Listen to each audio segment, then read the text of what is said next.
Our next presentation is Cory Heidaran Charitable Foundation, and I'd like to welcome Mo Heidaran, Chief Regulatory Scientist, to the stage.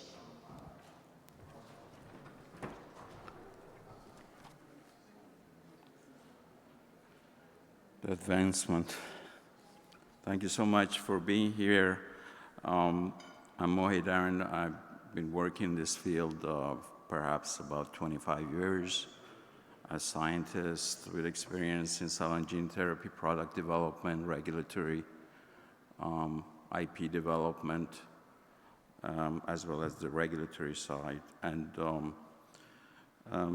this company presentation would be very different. It talks about a charitable foundation that was put together based on some of the learning that I was able to take advantage of during my work in this field. So I'm very honored, and it's my pleasure to introduce the foundation to public in this forum, capitalizing on some of the views that are already expressed, advancement on treating rare diseases, monogenic conditions, capitalizing on genomics, etc. Today, I will talk about a very sensitive topic, highly stigmatized, and that's the topic of suicide and mental health. I formed CHCF in honor of my son, Cory Heidaran, whom I lost in about October of 2020. CHCF is an organization that is supported by a board of directors who have experience in genomic medicine, clinical development, and diagnostics, as well as drug development and biologics. Our scientific advisory board, which is informal, consists of Daniel Gershwin and Michael Gondal, who are a pioneer in identification of molecular basis for a number of mental health conditions, including autism. The next slide basically gives you a background of the approach, which is what I learned while I was at FDA, which is a risk and science-based approach. The focus is not to address mental health condition that affects as many as 25% of the total population in the US, but to focus on a subset of population that the White House commonly referred to as having a serious mental illness. That subset are individuals that have conditions that associated and goes with life-threatening behaviors. So I commonly refer to this subset of population as LTBs.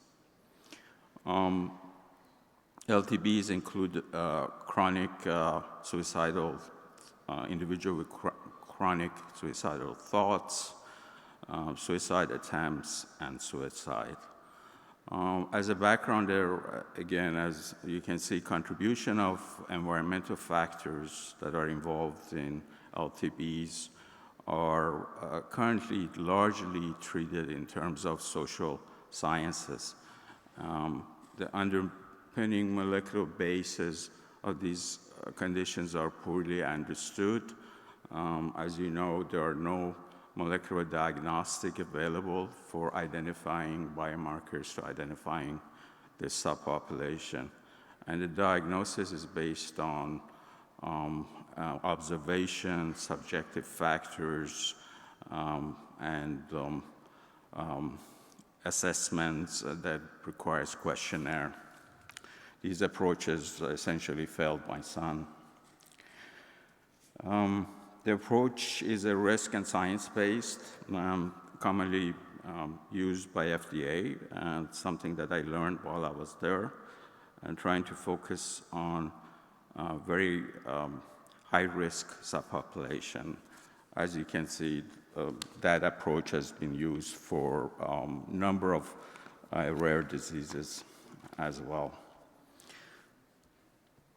CHF goals are to understand the molecular basis. The short-term goal is to develop diagnostic tools which are FDA approved to identify this subpopulation of LTBs. And long-term is to hopefully develop therapeutic modalities based on the discoveries of these markers.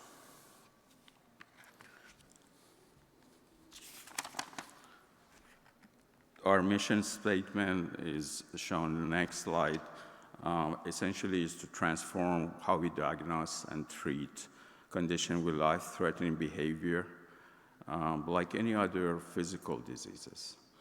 And by doing so, that removes, in my opinion, the social stigmas attached to serious mental health condition that sometimes is considered as a weakness of the mind. And it really emphasizes the importance of precision medicine in neuropsychiatry.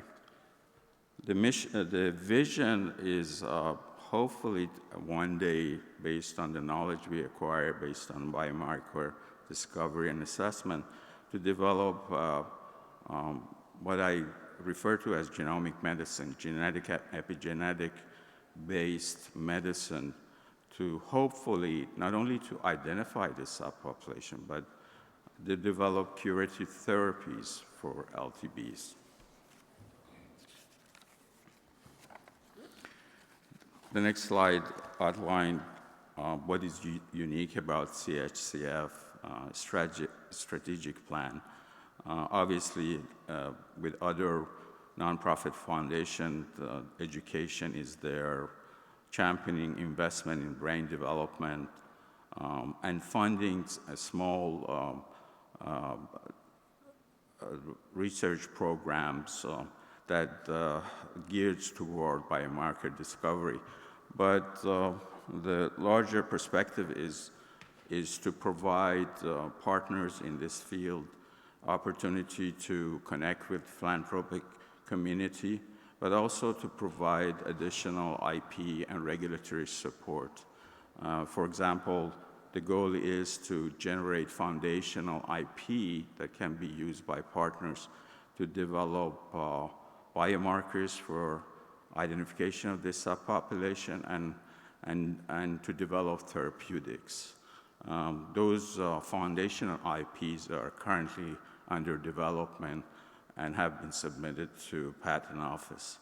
And the other aspect is to provide free of charge regulatory support that allows you to develop some of these technology forward.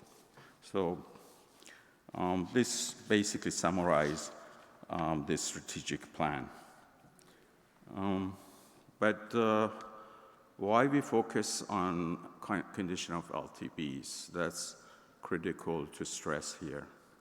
Suicide has become the second leading cause of death in children and young adults. In 2020, it was the fourth leading cause of death, but today is the second leading cause of death after accidents for young people and adults. There are 12.2 million people have serious thought of suicide, 3.2 million they plan to commit suicide, and 1.2 actually attempt. And finally, every year we lose about 50,000 people to suicide.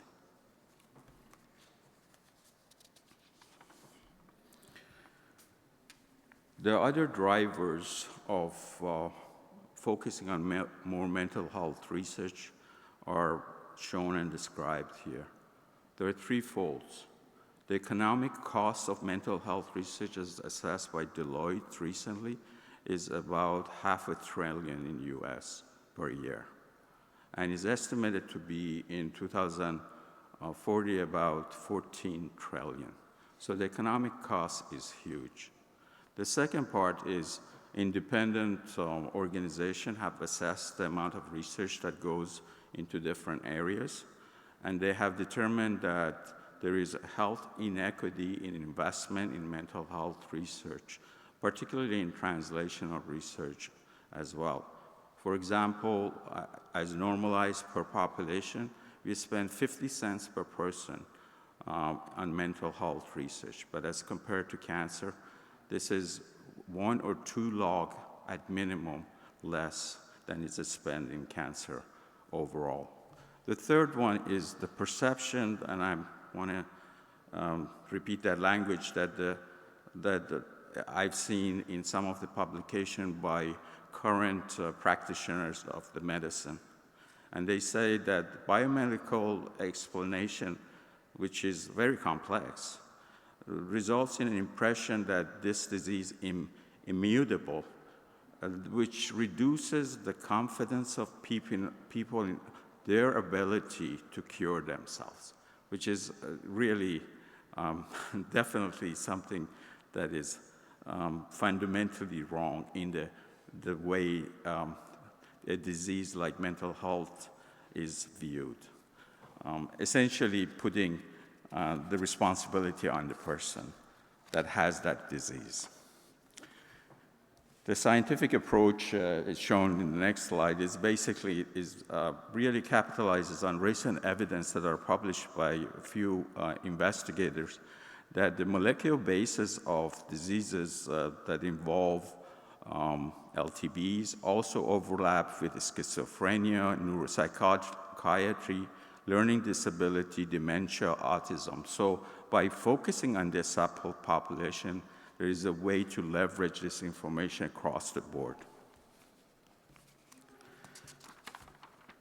And the data is essentially out there that really support the development of the biomarkers for this high-risk population. There is, for example, a ENCODE consortium that is focused on development of the genetic and epigenetic markers for LTBs. And that consortium has been very active. I have outlined other consortium that are working on this space. They provide proof of concept that it is possible to develop biomarkers and molecular genetics in order to identify this subpopulation.